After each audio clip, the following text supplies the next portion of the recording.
In today's video, I'm going to teach you how to delete a calendar on Microsoft Bookings.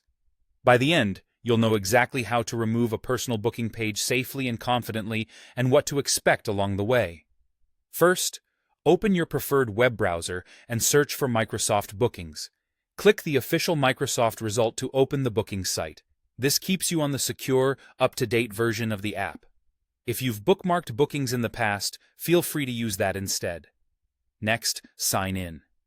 Use the work or school account that's tied to your booking setup and complete any usual sign-in prompts. If you manage multiple accounts, double-check that you're in the right one before continuing so you delete the correct page.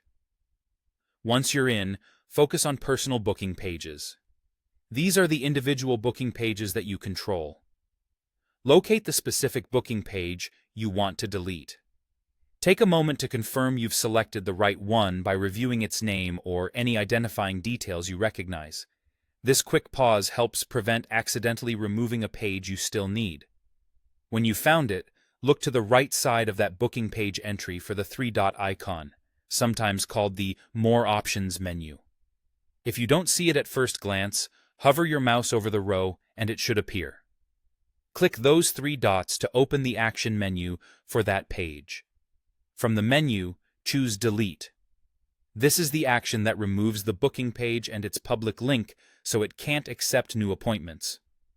If you're cleaning up old or duplicate pages, this is the fastest way to tidy your list. A confirmation pop-up will appear. This is your chance to make sure you're deleting the right page. If everything looks correct, click OK to confirm. If you change your mind, simply cancel, and nothing will be removed. Keep in mind that deleting a booking page is intended to be final for that page and its link, so consider saving any information you might need before you confirm. That's it. Your personal booking page is now deleted. To recap, open Bookings in your browser, sign in, find the specific personal booking page, open the three-dot menu, choose Delete, and confirm in the pop-up.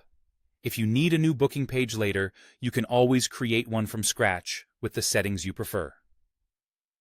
Thanks for watching. If this helped, feel free to repeat these steps for any other personal booking pages you no longer need, and keep your Microsoft Bookings workspace organized and up to date.